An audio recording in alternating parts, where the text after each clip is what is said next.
Hello, I'm Caede. Now let's take a closer look at how the Gassho-zukuri house is made.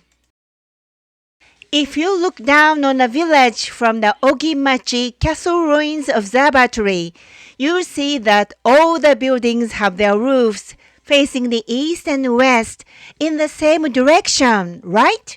Why is that? There are three main reasons for this. The first one is the direction of the wind. Due to the topography, strong winds blow from north to south. Thus, having the roofs facing this direction minimizes wind resistance.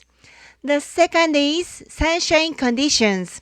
By orienting the roof to the east and west, the roof is exposed to the sun for a longer period of time, which dries out the roof and prevents it from rotting, and it will melt snow faster. And thirdly, the roof's face this direction is for religious reasons. Each house has a Buddhist altar. It is placed on either the north or south side of the wall so that it can quickly be carried outside of the building in case of a fire. The toilet has to be located opposite to the Buddhist altar so that the Buddhist altar and the toilet of the neighboring house don't face each other. So mindful of the Buddha. That's interesting. Next, the angle of the roof is very steep. The roofs tilt 50 to 60 degrees. This is an ingenious idea in areas with heavy snowfall. The roofs are designed steeply sloped so that the house won't be crushed by the weight of the snow. It is called Gassho-zukuri or Gassho style because the shape of this roof looks like two hands put together, which is called gassho in Japanese. The roof is made of silver grass that grows in the wild at the South Defense Forces training site in Gotemba, Shizuoka Prefecture is used. The thatch is replaced about once every 30 years, and when some of it gets damaged, it's partially replaced each time. So if you look closely, you can see that the color of the roof is different in some places. Now let's take a look at the inside of the house. First of all, the living room.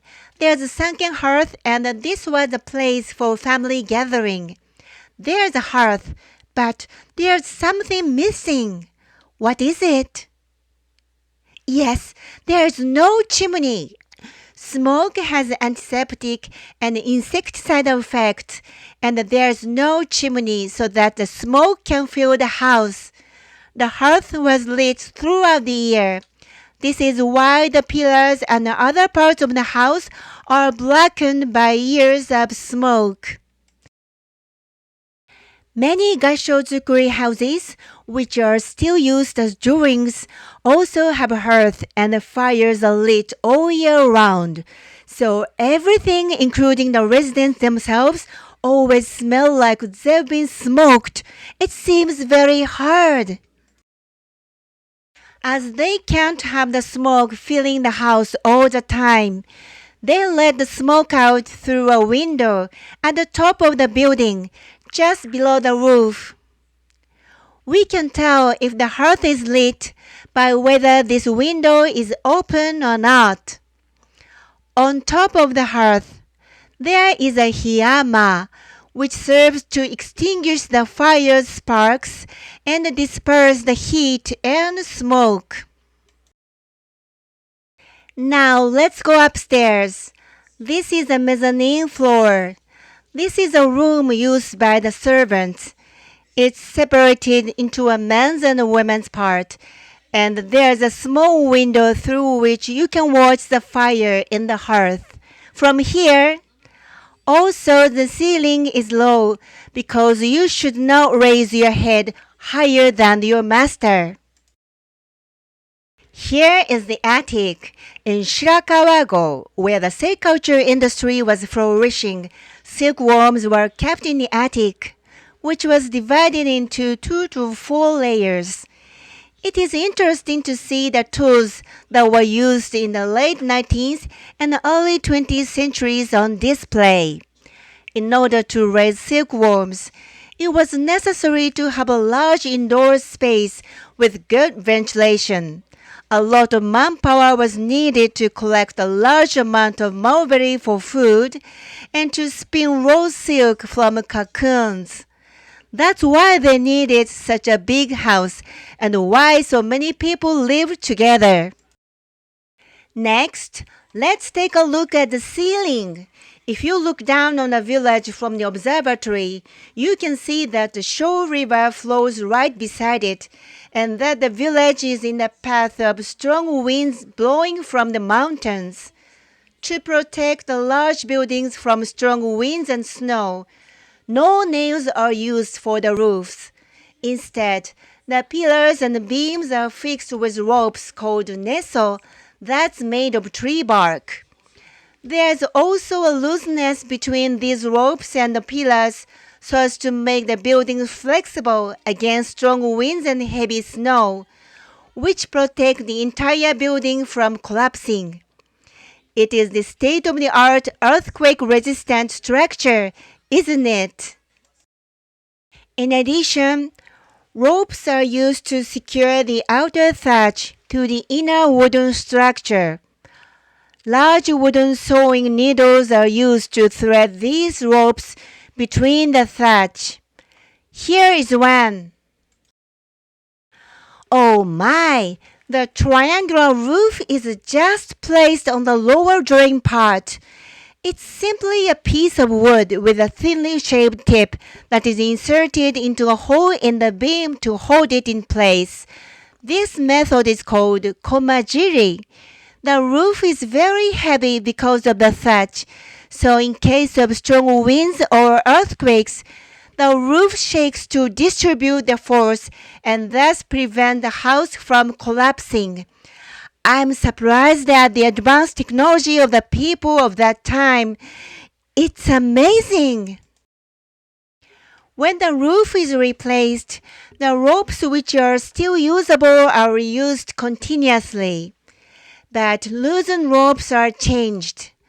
So for the ropes which have been exposed to smoke for a short time, the color of the ropes is still white.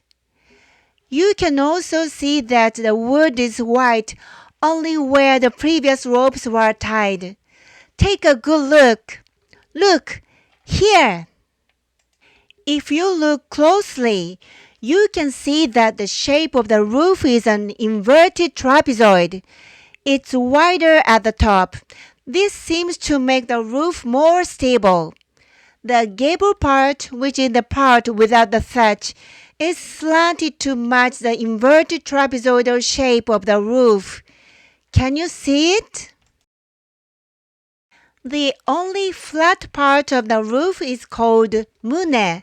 When the snow piles up to the height of an adult chest here, it is a sign that it is time to shovel.